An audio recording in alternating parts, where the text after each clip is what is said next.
Welcome to 412 Sports Talk, the number one podcast for Pittsburgh sports. Steelers, we talk it. Penguins, we talk it. Pirates, yeah, we talk it. With the biggest guests. Bob Pompiani, Pittsburgh legend. Mayor Bill Peduto, the mayor of the city of Pittsburgh, is on with us. Doran Dickerson, West Allegheny legend. Trey Essex, welcome. Available on iTunes and Spotify. Hosted by Mad Chad Nolan. It over too much. Well, now he's not turning it over at all. And Eddie Provident. We've got the best team in football. And now, 412 Sports Talk. Well, welcome back to another episode of the 412 Sports Talk podcast, brought to you, as always, by MCM Studios. I'm your host, Eddie Provident, and with me, as always, is my man, Mad Chad. And just like we did last week with Jordan, we're going to jump right into the interviews with our main man, Nick Farabaugh. Nick, you can find him on Twitter. You can find him on YouTube. It's all your name, right? Just Nick Farabaugh, and that's Farabaugh. If you want ACC sports, if you want Steelers draft analysis, if you want play breakdowns, honestly, just a wealth of knowledge, this dude. Nick is your guy. So, Nick, thanks for joining us again, man. Second time on the show. Thanks for coming. Yeah, thanks for having me on, guys. Last time it was a pleasure to be on here. So I am super, super hyped to be back on here and discuss whatever in the world is to discuss, because I know there's so much that's going on in the Pittsburgh. Dude, I want to jump right into it, and I know Chad's chomping at the bit too. We got to talk draft, but we got to figure out what's going on with these Steelers, because I got a lot of questions, I got a lot of concerns, and we talked to Jordan DeFigio from Yinzers and the Helmet Hair podcast last week, and we got into it a little bit. But I mean, you're the draft analysis guy, so what are you seeing? What's your gut? Like, who do you like? Who do you not like? What do you think they're going to do? That's always been the question. There's a lot of guys I like at their needs, but they have like every need in the book. I mean, they could really go. I've said this before on Twitter. I'm like, they could go any position in the first round other than safety, and I literally would not bat an eye. Like, oh man, I'd be upset if they draft a corner. Don't we? Offensive line has to be the first pick, right? Or a running back. Those are like the two. So like, I would go O-line, right? Like, okay, I would. Yeah, I would too. But I don't think they will. Really? Oh my God. If they go O-line, I'm gonna say if they go O-line, it's gonna be center. What? Give us the top two centers. Creed Humphrey, Landon Dickerson, and those guys are both more. They could start this year, right? They could start this year, but the issue with Dickerson is 4 season-ending injuries, 2 torn ACLs, 1 in each knee, 2 season-ending ankle surgeries, can't stay on the field. And then Humphrey, super solid, but he's not a great athlete. So, he's just one of those guys, smooth and steady, going to be a really good center for a decade. I mean, he's like really good, but, I don't know if he makes an all-pro team. He's not a Pouncey. He's not going to be a Marquise Pouncey. So do they have a better chance of addressing center or tackle in free agency versus what do you think is better for the draft and better through free agency? Tackle much better in the draft. There's a huge deep tackle class. Like in my top 100 right now, I have 14 tackles. Oh wow! Jeez. So that Darisaw kid from Virginia Tech, to me, outside of the consensus number 1, Sewell from Oregon, that I saw Derek tweeted out Darisaw's highlights. That dude is a monster. Yeah, I love Christian Darisaw. He's my ideal pick. He's not lasting until 24 though, right? Yeah, at 24. He's probably not going to make it though. There's too many tackle needy teams in front of them. We could see a legitimate run on tackles before the Steelers. Like they could be 5-6 gone. It's that talented this year. But there's also enough talent there where I would be comfortable with them taking the 5th or 6th tackle on the board. Like legitimately, they could do it. There's Samuel Cosme, he's an athletic guy, not super long, but he's going to be really rock solid. So if they want to go to more of a zone scheme, perfect there. I know we've seen some hints there because Chris Morgan is a Shanahan guy, and Matt Canada has implemented zone schemes more in his scheme recently, especially at Maryland. They ran a lot more zone than they did at any of his other stops. I think there's Tevin Jenkins, who is classic old Pittsburgh Steeler. That dude puts dudes in the dirt. I mean, he is the most brutal of any tackle prospect in this class. Again, he doesn't have great length. He's not a terrific athlete, but again, it depends on what the Steelers want in this Matt Cannon offense because he is very multi-dimensional schematically. And then a sleeper that I've been mentioning recently, Jalen Mayfield out of Michigan. Only played 2 games this year before a high ankle sprain kind of knocked him out of whatever the heck that Big Ten season was this year. He was so good this year. So good, consistently putting guys in the dirt. Very good athlete. Very, very, very strong as well. His hands improved a lot this year. You kind of saw him take that step up from his sophomore year, and I just love seeing improvement in offensive lineman. Usually means you're going to be a pretty good pro. How does Ben coming back affect yours and the Steelers' outlook on this year's draft? Like, does it change for you at all? I've kind of mulled on what it means. First of all, I think it actually might be more likely they go quarterback now because you actually can have someone sit behind Ben, and you're not going to get Zach Wilson or just. I don't want Kyle Trask. Oh God. I don't want. I'll make it clear. I've said it before. I don't want any of the quarterbacks outside of the top 4 being Lance, Fields, Wilson, Lawrence. You're not getting Fields or Lawrence. I don't think you're going to get Fields. I know there was a mock Charlie Casserly today that had. We talked with Jordan about that. Casserly had the Steelers getting Fields at 24, and my take on that is 1, never going to happen. Absurd. And 2, on the off chance that it does, you jump all over that and don't even bat an eyelash. If he gets past 15, you go up and get. So that was the question we asked Jordan. If he's available, it's funny. This is just verbatim conversation from last week, but that's cool. So you would, if he's available anywhere past 50, I think maybe you jump on him. Even past, if he gets past the 49ers at 12, I'd probably move up. Really? Okay. Well, my whole thought with that, Nick, was you traded up to get an inside linebacker. I sure as hell hope you would trade up to get a quarterback. If you think he's the guy, you go get him. Wilson's the guy that I love out of this, but it's not going to happen. But is there any chance in any reality where the Steelers trade up to a top 5 or a top 10 pick to grab their guy? I think there is if this whole standoff thing between Ben that's been reported is just the Steelers kind of dragging him back because they think they have no better option. Sure.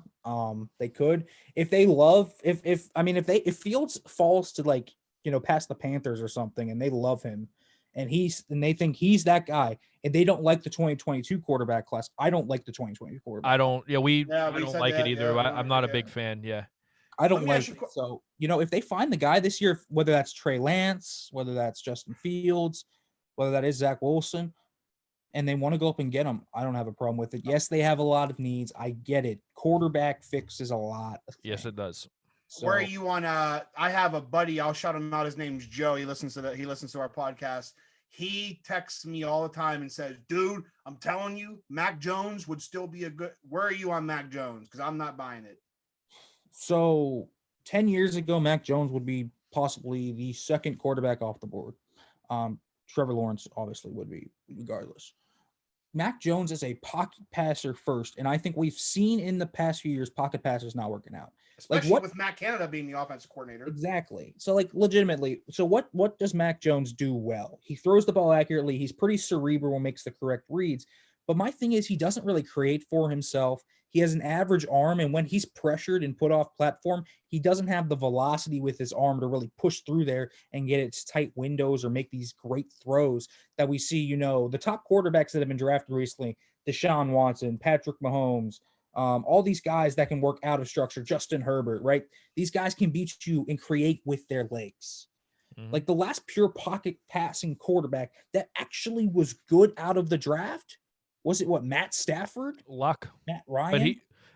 Andrew Luck, but he quit. I mean, he quit early. And even Luck could move a little bit.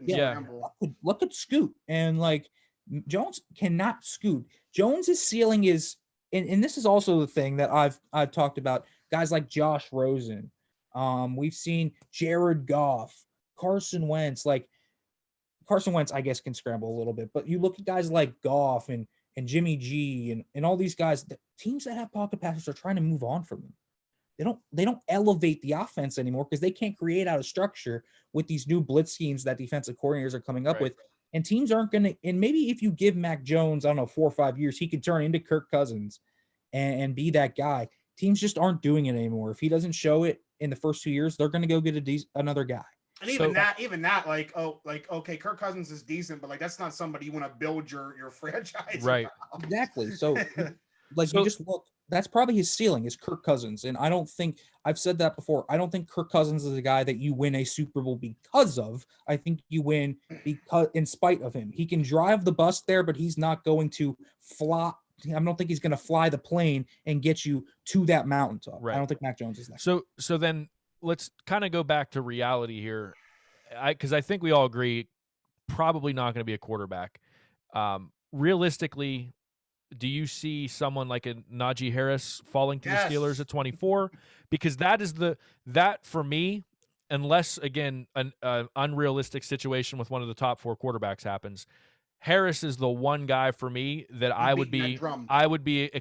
it's acceptable that if they don't go offensive line, they end up with somebody like him. For me, it's offensive line or Harris.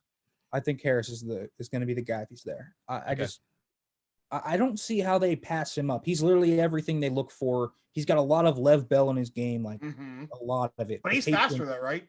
He's probably got a little bit more juice than Lev Bell did coming out at least. He's quicker. He's got great hands. He's great in pass pro. He's like a 3-down super back. He's not Derrick Henry. I know I've seen the Derrick Henry thing thrown out. He's not Derrick Henry. Let's not expect him to be Derrick Henry. Now, I would be fervently against picking a running back round 1. And it's just because I've looked around. I think the Steelers are in a retooling period. I know Ben's back. They want to win. Running back just seems my opinion has been running back is a short-term pick you do when you are in Super Bowl contention. Now, I don't view the Steelers in a Super Bowl mode. Could they do it next year? Sure. I just don't think they do it this year. I don't think they get enough bang for their buck. Let me go, Eddie. Good. Yeah. My counter argument to that would be, I don't know if Najee Harris, like you said, he might not be Derrick Henry, but I think that he has all the tools in making of probably like a top 10 running back in the league. Like I think he's could be that good. Whether you have a 40-year-old Ben, and then even then next year or the year after you have an inexperienced quarterback, wouldn't it be nice to have them be able to lean on a guy like that? You know, but I'm thinking like last year, how many times it would have been nice to have a guy like Harris where Ben, nobody's open, just dumps it off to him and go make a play. Yeah, I mean, it would be nice to have him. I think that's much better spent on a tackle. Protecting Ben or opening lanes for a running back is more important than the running back himself. And here's my counter argument to that. Like, when was the last time a top running back won a Super Bowl? Marshawn Lynch? Yeah. Like, and you just look, are there top running backs scattered throughout the playoffs? Yes, Kamara with the Saints, Henry with the Titans. I'd even consider Jones with the Packers that. Yeah, exactly. But you don't see, the Saquon Barkley. You don't see McCaffrey there. You don't see these guys there. You just don't need an elite running back to win. It's nice. It's a nice piece of the puzzle, but there are more important positions to me, especially this year with the Steelers. I just think it doesn't make sense. I keep coming back to it. They could go a bevy of other positions. It doesn't make sense to go any other position. So here, I guess, so then here's the second part of that. Because like I said, I'm with you on the offensive line. I think they need to go offensive line first. But like I said, Harris would be the one guy that I would be okay with if they don't go offensive line. Anybody else, I don't know what in my opinion, I don't know what they're trying to do. It's offensive line or fix the running game or bust for me. The other guy at running back that I think might be there where they can trade up in the second round that I actually like a lot. So say they go offensive line, they go tackle or center in the first round, trade up in the second round and look at somebody like a Travis Etienne. What's your thought? What's your thoughts on him? Like how his game? Williams from North Carolina. What do their games translate to the NFL for you? So Etienne, super speed back, just pedal to the metal, somewhat of a mix of Dalvin Cook and Alvin Kamara, and I mean that's obviously a great mix to be. So super super duper physical for his size. I did not expect him to be as physical as he is for a speed back. Steelers like physicality, so if they need a speed back, they're going to get someone's physical.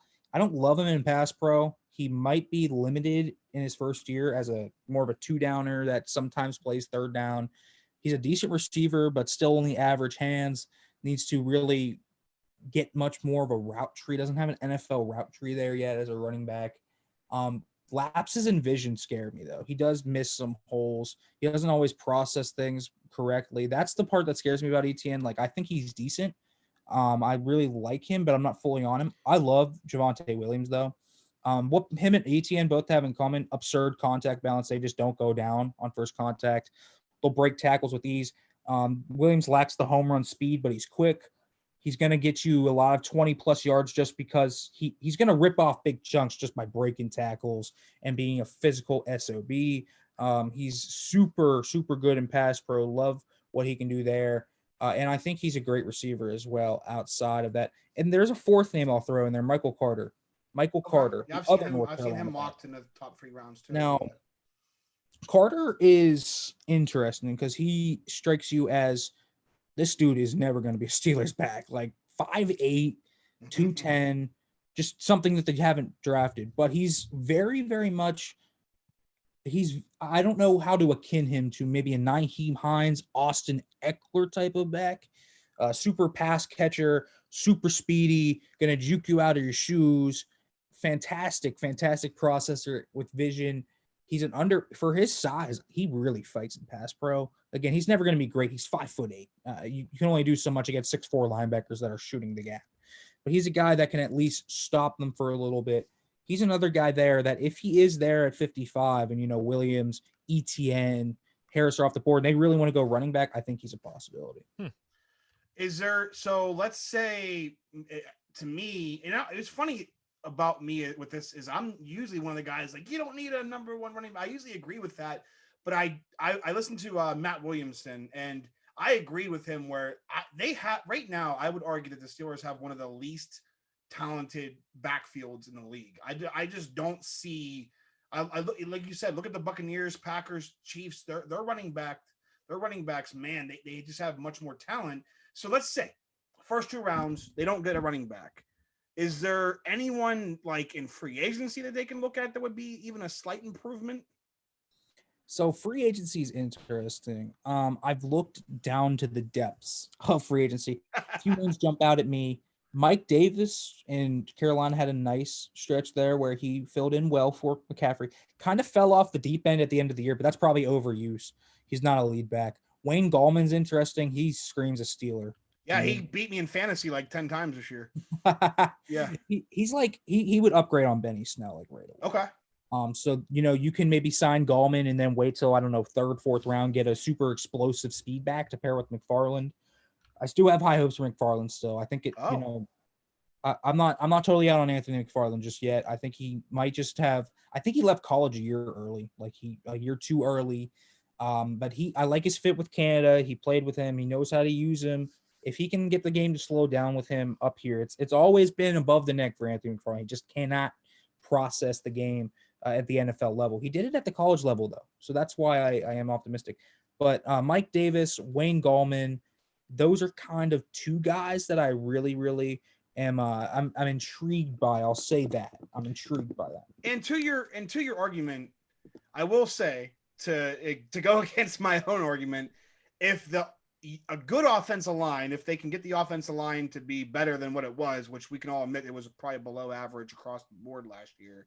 If they can get it to be an above average offensive line, it's much easier for a good offensive line to make mediocre running backs look good versus running backs making a mediocre offensive line look good. So I do get the argument there. I just think Najee Harris is that big. Like, I think he's that good of an impact player that I think that would be the only reason I would maybe stray away from that role. Yeah. Again, for this year, if they were in Super Bowl contention, I'd be on board the Najee Harris pick. Mm.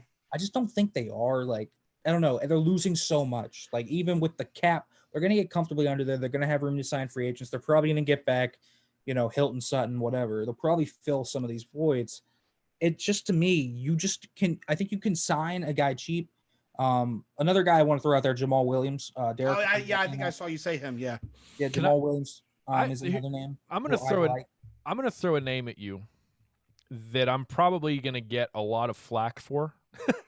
I'm probably gonna get made fun of for bringing this name up, but he's got pedigree. He's a prototypical Steelers type running back, and he's a free agent that you could probably get for cheap this year. Why no talk about Leonard Fournette? That's an interesting one. I mean, like, you're gonna get him on a deal that is not going to be that big of a cap problem. I don't even think he's ranked in the top 150 free agents right this year, which is really weird to me. He played solid football with Tampa. If you pair him with an Anthony McFarland, I actually think that he would do well behind a decent offensive line, and he's everything that the Steelers love in a running back. I imagine he wouldn't be that expensive either. That's what I'm saying. I'm thinking you probably can get him for $4 or $5 million a year, if it's even that much. Yeah, hopefully you sign him to a 1-year deal. Like just to give him a chance, and you bring in some running back depth. He's coming off a Super Bowl, so he's got that pedigree. He's been around a winning organization. I don't really see the harm in somebody like that. Why is and I'm not even hearing his name like NFL wise. Like, it's not like he's getting a lot of. What is it with him that you see in film that everyone's staying away from him? I haven't watched Leonard Fournette in a little while, like since he left, and I knew there were rumors when he got cut from Jacksonville that he would come here. One thing that always stuck out to me, he went down a little too easily for his size. Like down the stretch, he really engined that offense behind Tampa Bay. But he always seemed to go down a little too easily, which is why I never thought he was a lead back and just more of a running back by committee guy. But if you can get him for cheap, maybe, $2-3 million a year. Yeah. I don't hate it. Just based off his play, just watching him live, I liked what he did this year. He runs tough. He's physical. I like him, especially since Canada has a history of running gap schemes and just getting downhill. Right. As a runner that can just get downhill, I think Leonard Fournette would be nice and an upgrade over Benny Snell. Again, I think Benny Snell is not very good. No, so. Here's why I bring him up. We all remember what happened on 4th and goal, these goal line stands that the Steelers get themselves into. They don't have a running back that is big enough or powerful enough to break the goal line on 3rd and 1 and 4th and 1. Somebody like Fournette, at the very least, gives you a body that is going to push forward for a yard or two. We don't have that. And if we get into a situation, which we will next year, where the offensive line is suspect and you need the running back to just get a yard by himself, you could do a lot worse than Fournette. No, there's no doubt about it. Listen, I'm all in favor of getting a power back to upgrade on Benny Snell. I am all in favor of it. I thought, anyone that has a little bit more juice than him, and Fournette definitely has some more explosiveness in his frame in general. I don't hate it. I don't hate it. Again, just like Gallman, just like Williams, just like Davis. I think those are 4 names. If I'll throw one other name out there just because we're going dumpster diving. He is a free agent. He actually played decently well this year, and I think people don't realize kind of that he played okay. And this one is super dumpster diving again, probably the least of the 5, and he's older. But Adrian Peterson, I wouldn't hate that. I wouldn't. So I think he brings some pedigree. Sneakily solid in Detroit too this year. Yeah, he still has some wheels on him, man. He still has some wheels. Like a guy like Peterson, honestly, if you bring in you talked about drafting in the 3rd round. So say they get a Carter, right, in the 3rd round. I wouldn't mind seeing them bring somebody like Peterson in for a year to kind of groom that second run, that young guy to, hey, this is the grind that you need to expect as a running back. Who better to learn from than somebody like that? That's not a bad idea, man. Peterson, that's an intriguing name. I want to switch gears a little bit. Get off the running back, get off the draft thing. Yeah, I got something. I have to know. All right, so perfect draft for me is 1st round offensive line, 2nd round offensive line / running back. Then they have 2 picks in the 3rd round. I think they need a tight end, preferably somebody that can block, preferably my boy from Notre Dame, Tommy Tremble. Oh my goodness. That dude's a oh Lord, one of the best blocking tight ends I've studied in a while. Will he be there in the 3rd round? He should be. He destroys people. I mean, I'm telling you, as a Notre Dame fan, this guy is, and it's not like he can't catch. He's not gonna do anything crazy down the field, but he doesn't. I haven't seen him drop many passes, and I've actually seen him because I was a Notre Dame fan watching Ian Book. Ian Book's not the most accurate QB in the world. I've seen him make some pretty damn tough catches and contested catches as well. I'm super high on him. Yeah, I love him. He's a top 5 guy for me. But do you disagree in general, though? Tight end would be, a good pick in the first 4 or 5 picks? I think I would take one of the top 3 picks. Oh, wow. Okay. No, I'm with you. I think they haven't addressed the tight end significantly since Matt Spaeth. Oh, my God. So, I mean, literally, they've been patchworking this position for years and years and years. First, it was Ladarius Green. Then it was Jesse James, whatever. Then it was Eric Ebron. Now they have Vance McDonald in there too, obviously. Now they have Eric Ebron, Zach Gentry, and Kevin Rader. Are you kidding me? If Ebron gets injured, they're starting Zach Gentry. And not to mention that Ebron can't block. He's a great receiving tight end, but he can't block. Exactly. I just think I think people are sleeping on how big of a need tight end is. Tight end is a huge need. Another need I'll throw out there that I think they need. I won it in the first 5 picks too. Linebacker. I want a linebacker. Inside linebacker? Inside backer. Okay. I think they need another dude across from Bush. And it's all because of their scheme. They refuse to match man out of 12 personnel. All the Robert Spillane fans are going to be just so upset right now. Spillane's a decent player. He's just not great in coverage. Like, I think he was exposed against. No, he's a guy that you bring in when a top guy is tired. Like that's where his ceiling is. He's a good depth guy. Yeah, he's a good depth guy. Yeah. Like that Super Bowl, we saw Devin White and Levante David completely oh my God. clamp. Yeah. Kansas City receivers. And I think they need another guy there because if you stay in base against, 2 tight end or more looks, which the Steelers do, and teams spread them out like Cleveland did, and also New England did this before all the time against them. And so did Jacksonville in that game when they lost. They spread them out and empty, and they got a receiver on a linebacker. Get a coverage linebacker to play across from Devin Bush. So that is not a weakness. If you're not going to schematically fix that, which it's pretty hard to do since the Steelers have, had Keith Butler and Mike Tomlin here for a decade now, just draft a dude. Just draft. So Nick, here's my question. We're going to play the hypothetical game. All right. Kevin Colbert steps down as GM tomorrow. The Steelers give Nick Farabaugh the call and say, "Hey, oh man, we're giving you a 1-year deal as the general manager. The only way you're getting extended is if we get to the Super Bowl." What are your moves? What do you do with the draft and free agency to get the Steelers in that situation? Dang. What's the best options that you have? Realistic options. How would you go about it? So we're letting Villanueva walk. That's the first obvious move. That dude needs to be out the door. Yes.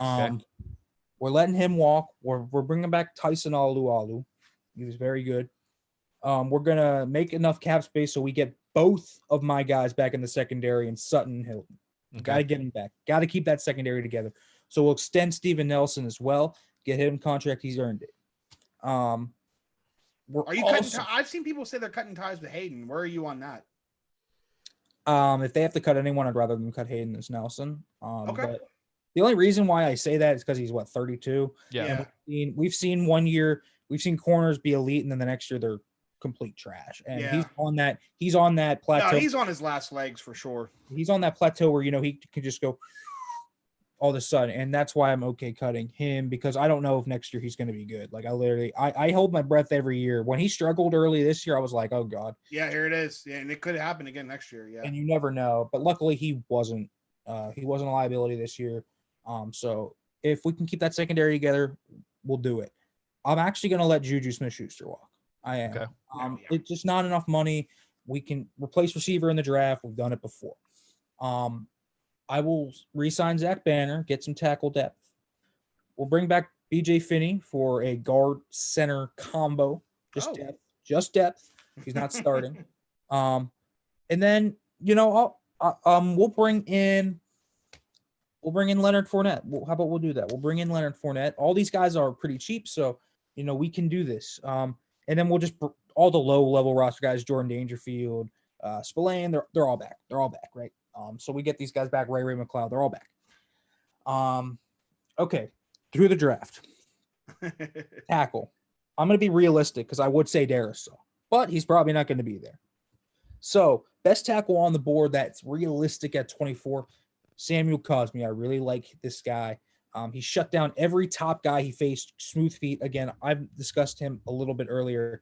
I really like what Cosmi. I've seen you tweet about him, and I liked what I saw. Yeah, I really like Cosmi. Round 2, I'm going to shake a little feathers. I'm going to take Jabril Cox, linebacker out of LSU. So I'm going to take a linebacker really early here. And why? Best pure coverage linebacker in the draft. Best pure coverage linebacker in the draft. I said they need to make that a priority. They do make it a priority. So they get Jabril Cox here. Bush, it's going to be a Bush, Williams, Spillane, Cox rotation. Whatever. That's a great rotation. I really feel good about that. Okay, round 3. Tommy Tremble out of Notre Dame. Oh, man. I'm telling you, you're going to see me talking stuff on Twitter that day. I would love that. I would love it. I think he's perfect for this scheme. You get him there. You have a guy that's going to destroy guys on the inside. You're going to have Ebron, who's going to be a capable receiver. Ben's going to love it. Okay, round 4, we'll finally address running back. This is a gem that I've highlighted recently. Khalil Herbert out of Virginia Tech. Okay. And he's going to be a very, very hot name that's talked about more. Really did well in Mobile at the Senior Bowl. You'll make our man Hunter Hodes happy with that one. Mm-hmm. He is super explosive. He's a big play threat, great vision. He's 5'9", but dude's a fighter in pass pro. Like in at the Senior Bowl, he put dudes in the turf. I was really excited about that. Really underutilized in the receiving game. He's got soft hands. I really like him. He's going to be a very, very, very good back. Day 1, I can actually be comfortable with him starting, but with Fournette, McFarland, and probably I'm guessing Snell is still on the team too. I'm comfortable with that. I'm very, very comfortable with that. Okay, so 4th pick. Now you have what edge? You could go edge depth, obviously, but Dupree's gone. Just don't. Yeah, we didn't talk about that. Where are you with? I mean, they're obviously Dupree's not coming back, so they have Highsmith. They probably actually do need somebody else, right? Oh, they need to draft one. They need to draft somebody. Okay. But I'm going to go receiver here because there's always a receiver in the top 4 picks, and you have to replace Juju Smith-Schuster in some way. You need a slot guy. So let's go Jalen Darden out of North Texas. Oh, this dude is a dynamo, a typical deep threat guy that's just going to burn you. He's going to burn the heck out of you. But also, he got a lot of very, very good manufactured touches underneath, so he can beat you in the yak game. Steelers obviously love throwing underneath. We know this.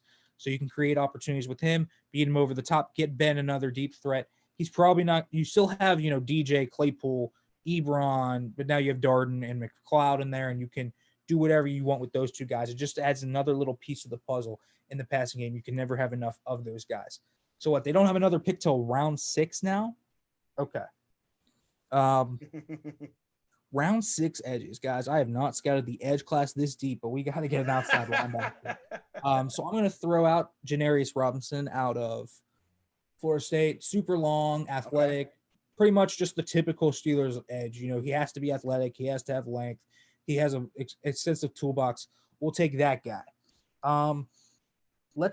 Okay, so now I'm going to come back here. Let's get a corner or safety. Let's go corner here. Okay. Nishan Robinson out of Oregon State. I just hate them drafting. I have no, as big as faith as I have in Steelers drafting receivers is the opposite of how I feel about them drafting corners. Yeah, and Robinson's kind of that guy. Super, kind of like Brian Allen in a way, but he's not, because he understands how to actually press at the line of scrimmage under like Brian Allen. He's not as stiff-hipped. He's got more fluid. He's got more explosiveness to work with there. So we'll go there, and we'll take him. And then one of my favorite late round guys in this class, Jimmy Morrissey out of Pitt at interior O-line, can play guard, can play center, stepped into the Senior Bowl. That dude was as solid as can be for Pitt this year. Great communicator. You're going to get a guy there that's really, really high level. And then you are going to, as we shift back now, we could draft anyone with this final pick because they do have so many picks. Safety depth, you can never have enough of it, I suppose. So Christian Uphoff out of Illinois State. I just love how chirpy he is. He's got ball skills. He's physical. Probably a good special teamer, at least to start off. And I'm going to make an interesting move because this is a long lost fact among Steelers fans. It's a long lost fact. Kevin Dotson was learning how to play center last year. Did you know that? No, I didn't. Before the draft, he was learning how to play center. So our starting center is Kevin Dotson. Wow. So we're going to shift the whole O-line here. Dotson center, DeCastro here. We're going to put Banner here, shift a core 4 inside because I think he can work much better there in a phone booth and rather than back to right tackle. Mm-hmm. And then we put Cosme at left tackle. Wow. Oh, okay. There you go. Man. So go ahead, Chad. Go ahead. And I got one more draft related question, which is a segue question, but it's weird because now that I'm looking at everything, I mean, unless I guess I should have, everybody got excited about Alex Highsmith, and I really am high on him. I think he has a lot of athleticism, but the way that defense works, the minute Bud Dupree went out, that's when that defense started to, and obviously the Bush injury was a factor as well. But I think when Dupree left or was injured, that's when the defense started to not feel as good as it was those first 8 games. If Highsmith has learning pains and stuff, I'm just worried that they're just not going to be getting enough pressure on quarterbacks.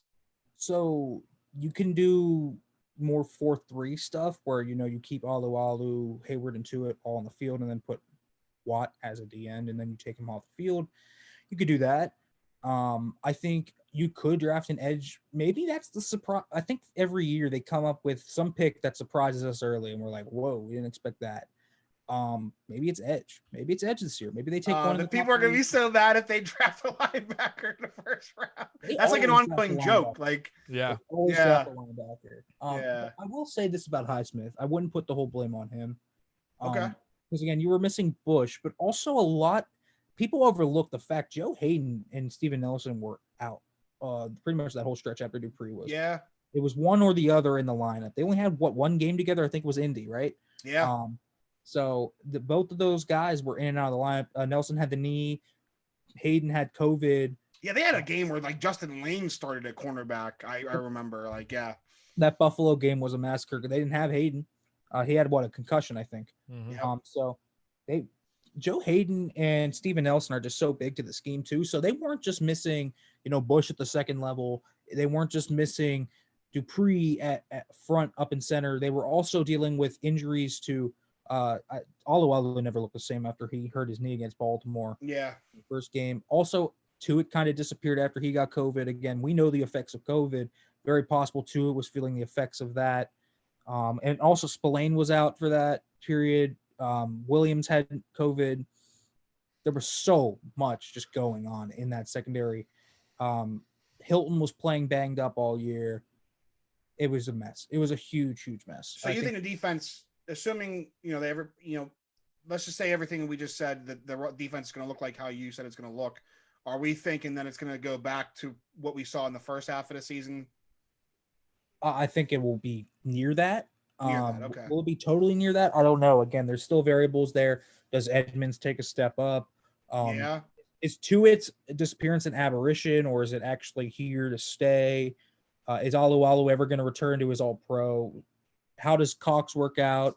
Does Hayden fall off a cliff? Right? There's all these things. Yeah. Does Highsmith take another leap? And, we totally forget Highsmith was a rookie. So if he has a year 2 leap, Keith Butler, who is also the DC, obviously, is the de facto outside linebackers coach. If there's one thing I know about Keith Butler, he's one heck of an outside linebackers coach. So you never know what can happen there. But I think they'll be pretty good. Now, will they? I don't think they'll ever reach 2019 level when they carried the team to 8-8, but 2020 level, especially early, I think they can do it. So, my last question doesn't. I mean, I guess this could be a Steelers related question, but we talked about it the last time you were on, because you're an ACC guy and you do a lot of draft stuff. Where do you see my guy Paris Ford landing, and what round do we expect him? Because I've talked to his dad, and his dad has him in the first round and second round. I've talked to some other people who have him as low as the fourth or fifth. Where realistically do you see Paris Ford falling? And is there any opportunity that the Steelers may take him because of how familiar Tomlin is with him? So, I mean, I guess there's always that possibility. Do I envision them taking a safety that early? Not really. But yeah, you can never say never. So by saying that early, you think he's going to go top half of the draft? Top 4 rounds, I would say. Top 4? I think 4th round is where he'll go. Like I hear he definitely hurt his stock this year. I don't think he had a great year at Pitt. And he didn't help himself with the opt out. Like I'm all for opting out and getting the bag. I just think he didn't prove anything, and especially after that rough game against Notre Dame, and he missed the Clemson game. He had a big opportunity to shine there. He kind of really fell off a little bit this year. I think he was viewed as a top 50 guy heading into the year with promise, and then he just didn't have a great year. Mm-hmm. He plays a little too reckless at times. Needs to just process things, slow the game down. I love his aggressiveness. I love that he's a missile coming in, but sometimes he just needs to slow down. His ball skills are inconsistent. He can miss sometimes easy interceptions, and other times he's a walking big play. You never know what he is. I think round 4 is going to be right around there for him. I think that's where a lot of safeties. That's the sweet spot for safeties. Late round 3, round 4, he'll probably come off with that batch. I like Paris Ford. I do. I think he's going to be a solid player, but I just, from what I'm hearing and from guys I've talked to, kind of, they're in the know-how. That's kind of what they think about Paris Ford. So the last question I have for you then, which is, I said that one was a segue. I want to talk a little bit more about Pitt, and we normally are a hockey, football, and sometimes baseball podcast, but I think we'd be remiss if we didn't at least touch on what's going on with Pitt Hoops in the last 2 days. Mm-hmm. For those of you who don't follow Pitt Hoops, in the last 2 days, they've parted ways with Adis Toney today, and then yesterday it was Xavier Johnson, both of whom are pretty important parts to this team, and just kind of abruptly are entering the transfer portal. You follow the ACC. You do a lot of work with the football and the basketball. So what can you tell us about what's going on with the Pitt Hoops team right now? Yeah, so it's a complete implosion of this team. All top 3 recruits that Capel had in his first class, McGowan's obviously transferred last year. They're gone now. This seems to me they wouldn't just leave like this in the middle of the season without some urging. When they say it's mutual, I truly agree it's mutual. I think Capel also wanted this change. We heard the public comment about X where he said he could not get through to him. Nothing I have said the past 2.5 years has worked. That's what Capel said. That's what he said. And I truly think that, maybe Capel wants to build something here and he feels like he has to hit a de facto reset button. In year 3, especially with the max exodus of talent that you have right now with Johnson and Toney and probably Champagny and probably Hughley, he has a specific vision for a culture he wants to instill. And, as talented as Johnson, as talented as Toney are, they might just not have bought in. And, sometimes that's what you need as a coach. If you have a established vision, they fell off but all the last 3 years at the end of the season. It was an end of the season collapse, end of the season collapse, end of the season collapse. And I think a lot of that just has the fact that Capel couldn't get through to the players, and maybe they just didn't buy into his vision fully. So he wants guys that fit that culture. But my question, my thing with that, because I hear that a lot, and to give you an example in the NHL, and I don't know if you're too much into hockey, but there's a coach, John Tortorella, he's no nonsense, old school, but he has this ongoing cycle of the same kind of issues where he has talented guys get signed or traded to his team, and then he benches them or he wants them off the team. I guess my question to you guys is, and it's just not pertains to Pitt, but I know that goes on, but at what point do we go, the problem might be with the coach.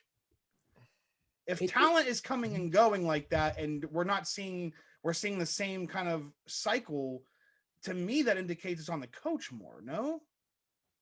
So I think it is. I would not let Capel go out of this without taking serious flack. Like, he might be in an audition year next year. That's legitimately true. Mm-hmm. He might be on a hot seat audition year in year 4.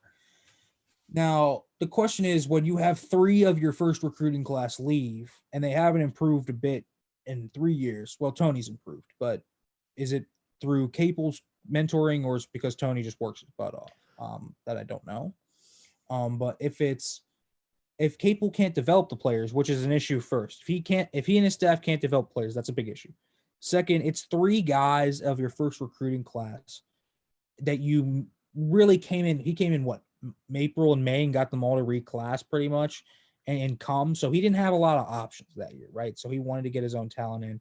Maybe he just hastily threw this group together. They didn't fit the vision he wanted. He didn't have a lot of time to get on the recruiting trail. That's fair. So I think we just kind of need with Pitt and, right now you give a fair shake to each side with Capel wanting to reset and Capel possibly not developing these guys and not getting through to them as an indictment of a coach. I think you just have to balance that 50-50 right now before fully reading. I just don't think there's enough info that we have yet to say Capel's the problem or the players are the problem, but that's going to obviously be revealed in the next year or 2. I was going to say, if we see this, happen again in 2 years, then at that point you'd have to be like, yeah, it's on him at this point. Right. Yeah, exactly. Yeah. Well, that's all I have. Dude, that was you got anything else, Chad? No, great mock draft. I tweeted out today that if your mock draft does not have 2 linemen and a running back in the first 4 picks, I won't read it. I'm just playing, Nick. If they can take a linebacker, I'm not gonna not read your mock draft. I'll tell you what. I hope the Steelers brass watches this show because that little audition you gave me, I know we might send that over there. Actually. You got me some. You're giving me some hope, dude. I wasn't really big on. I got them 8-8, 9-7 next year, but if they pull off some of the stuff you're talking about, I could see a 10-16. And I'm also starting after today. I think I'm starting to get into maybe tight end, maybe be one of the first 3 picks for sure. Yeah. I think that's today's convinced me of that. I think they need one, man. They need one. Yeah. Ben loves his tight ends. We know this, right? Yeah. If Ben's to win. Listen, Ben, I've talked about before, Ben can drive you to the Super Bowl still. He can. I truly believe that. I don't think he's washed, but I also don't think he's prime Ben. He's somewhere. No, he's not going to be able to carry this team. He needs an offense around him. Exactly. He's more of a mid-level quarterback right now. But again, he's not an elite guy anymore. But you can win with that guy. You just got to surround him with all the talent, and it's an uphill battle. But I tried my best. If you don't believe that, I would urge you to go watch the Colts game because he made every throw you could possibly ask a quarterback to make in that game. I'll put it this way. If it's the 4th quarter and there's 3 minutes left in the game, I still want Ben having the football. And not to mention that even the great quarterbacks in this league, Mahomes, Brady, Rodgers, they have competent running games, competent offensive lines. And we saw in the Super Bowl, is anyone really going to tell me that Tom Brady right now is better than Patrick Mahomes? If we would have switched those 2 guys and had Brady play behind the Chiefs' offensive line and Mahomes play behind Tampa Bay's offensive line, that the results wouldn't have been different. I totally agree with you. It's crazy.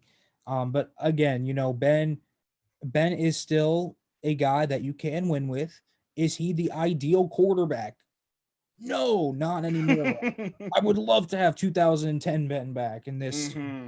I would love to, but he's not that anymore. But you could still win with him. He's your best option right now. You're at 24, unless you want to give up the 1st-round picks and bank on a rookie. You're probably not doing it. So Ben is your best option right now. Full steam ahead with Big Ben. Much better than watching Mason Rudolph. That's all. Yeah, no, I don't want to watch it again. Well, Nick, thanks again for being on. We'll probably reach out to you and probably want to have you on again right before the draft. That's cool. Yep.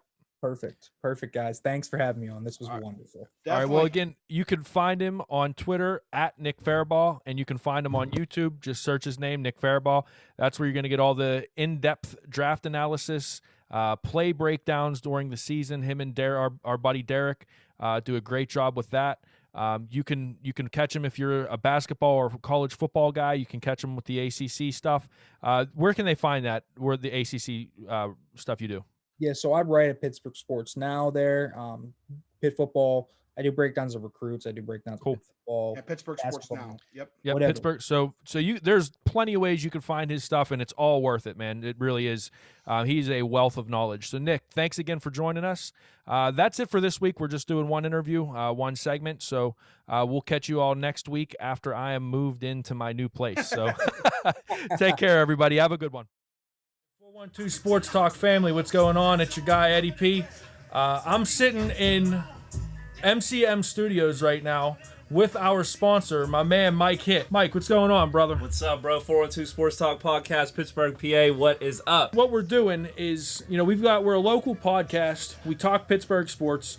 We're completely supported by people that are either from Pittsburgh or have ties to Pittsburgh. And even our sponsor, MCM Studios, is over in Allentown, in the heart of the city of Pittsburgh. But I wanted to bring you into the studio so you could see what Mike's got going on, and you can see a little bit of, what happens behind the scenes here at MCM Studios. Mm-hmm. So, Mike, what are you working on right now, man? I'm working with always a stable of talented artists. Whether they're from Pittsburgh, they come to Pittsburgh, they come to MCM Studios, they move here from out of town, whatever the case may be.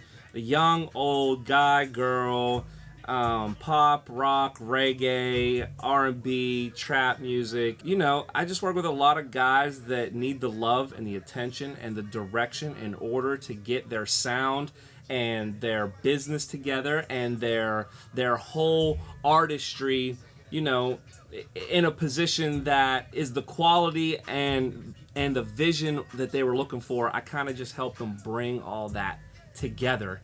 So they're like, oh, or I would have been lost for the next 3 years if you wouldn't have said, hey, go do this, or sing your song like this, or write a song like this, or this is a good look for you as an artist. That's really what MCM Studios does, and what I have going on is just continually helping artists. If they get famous, they get famous. If they don't, they don't. But just helping them along on this artistic journey so they can look back, and it felt like it was worth it. Yes. I know how much it means to be a musician and need that backup. And I'll be honest with you, Mike has been a big, big part of the business side of 412 Sports Talk and how much we've grown as a business too, helping us with the legal side of things, giving us all the tips that he's learned in 10, 11 years of business. So, like I said, I just wanted to get you guys to take a look at the studio, hear it from Mike himself, and just get a little bit of the behind the scenes of one of our sponsors, our first sponsor, MCM Studios. And you can check them out at 412mcmstudios.com. You can check them out on Facebook at MCM Studios Pittsburgh. Check Mike out on Twitter at Mike Hitman with 2 T's.